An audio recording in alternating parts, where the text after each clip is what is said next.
ኢትዮጵያ ሰባተኛውን ጠቅላላ ምርጫ ከወራት በኋላ ታስተናግዳለች። ይህ ምርጫ እስካሁን በታሪኳ ካካሄደቻቸው ምርጫዎች በሁሉም ረገድ የተሻለ ፍትሃዊና ዴሞክራሲያዊ እንዲሆን እየተሰራበት ይገኛል። ለመሆኑ የኢትዮጵያ የምርጫ ታሪክ ምን ይነግረናል? መለስ ብለን እንመልከተው።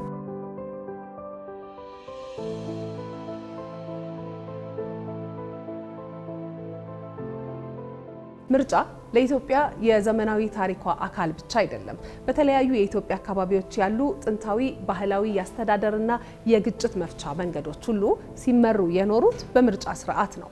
በገዳ የዴሞክራሲ ስርዓት፣ በአፊኒ የእርቅ መንገድ፣ በሸንጎ፣ በሽምግልና፣ በዱቡሻና በሌሎችም ባህላዊ የግጭት መፍቻ መንገዶች ሁሉ ሲተገበር ኖሯል።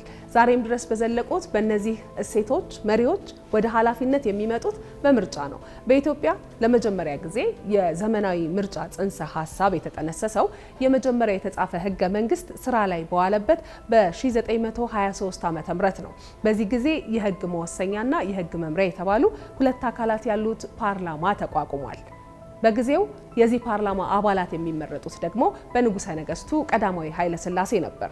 በ1948 ዓ.ም የህገ መንግስት ማሻሻያ ሲደረግ ግን ህዝቡ እንደራሴዎቹን ራሱ የሚመርጥበት መብት ተሰጥቶት በ1949 ዓ.ም የመጀመሪያው ምርጫ ተካሄደ። በዚህ ምርጫ የፖለቲካ ፓርቲ የሚባል ነገር አይታሰብም። ምርጫው በንጉሱ ስልጣን የተገደበ ነበር። ይህም ቢሆን ግን ለኢትዮጵያ ዘመናዊ የምርጫ ስርዓት መሰረት ጥሏል። የደርግ መንግስት ወደ ስልጣን ሲመጣ ለ12 ዓመታት ያህል የምርጫን ጉዳይ የተዘጋ ፋይል ውስጥ ከቶት ቆይቷል። በ1979 በአዋጅ ቁጥር 314/1979 አማካኝነት የምርጫ ኮሚሽን ተቋቁሞ የመጀመሪያው ምርጫ ተካሄደ። በወቅቱ ብቸኛው ህጋዊ ፓርቲ የኢትዮጵያ ሰራተኞች ፓርቲ ወይም ኢሰፓ ብቻ የነበረ ሲሆን ምርጫ የተካሄደውም የፓርቲውን ህጋዊነት ለማረጋገጥ እንዲሁ ለይስሙላ ነበረ።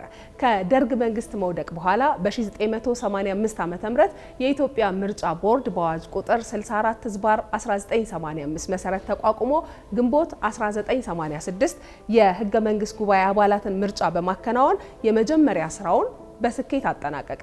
ከዚህ በኋላ ቦርዱ 6 ጠቅላላ ሀገራዊ ምርጫ፣ 4 የአካባቢ ምርጫ፣ 8 ህዝበ ውሳኔዎችንና የተለያዩ የማሟያና የድጋሚ ምርጫዎችን አከናውኗል።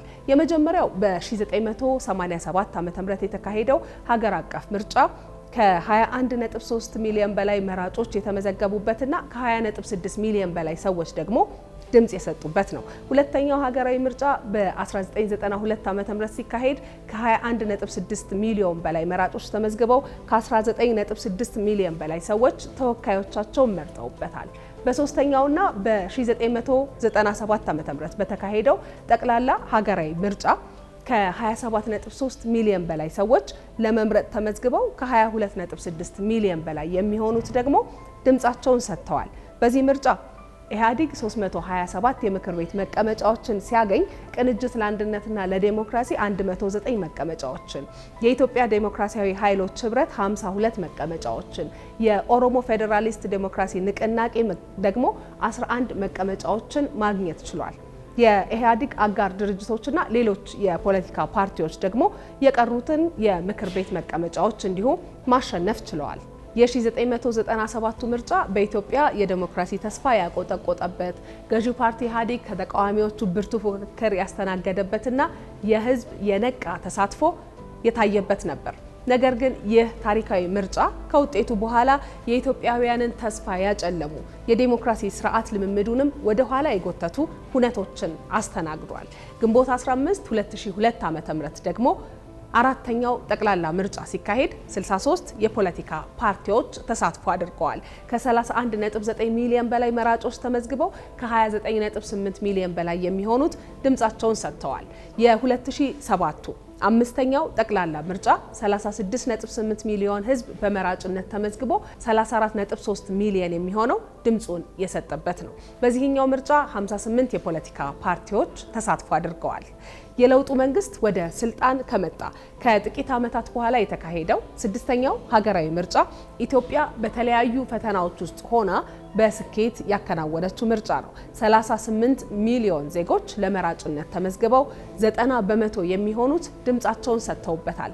47 ፓርቲዎች 8209 ተወካዮቻቸውን ለምርጫ ሲያቀርቡ 125 የግል ተወዳዳሪዎችም ተሳትፎ አድርገውበታል። ምርጫው በ634 የምርጫ ክልሎችና በ49407 የምርጫ ጣቢያዎች የተካሄደ ነው። 45 የሲቪል ማህበራት ከ46000 በላይ ታዛቢ ግለሰቦችና ከ100 በላይ ዓለም አቀፍ የምርጫ ታዛቢዎች የተካፈሉበት በታሪክም ከፍተኛ የሀገር ውስጥና የውጭ ታዛቢዎችን ያሳተፈ ምርጫ ሆኗል። ስድስተኛው ሀገራዊ ምርጫ ከዚህ ቀደም ከነበሩት ምርጫዎች ሁሉ ገለልተኛ በሆነ የምርጫ ቦርድ የተመራ ፍትሐዊና ዴሞክራሲያዊ ሂደትንም የተከተለ ነበር። ኢትዮጵያ ዘንድሮ የምታካሂደው 7ኛው ጠቅላላ ምርጫም ካለፈው ምርጫ በተሻለ ስኬት እንዲጠናቀቅ ዝግጅቶች እየተደረጉ ነው። የመደመር መንግስት ቀጣዩ የኢትዮጵያና የሕዝቧ እጣ ፈንታ የሚወሰነው በምርጫ ብቻ ነው የሚል አቋም ይዞ እየሰራ ይገኛል።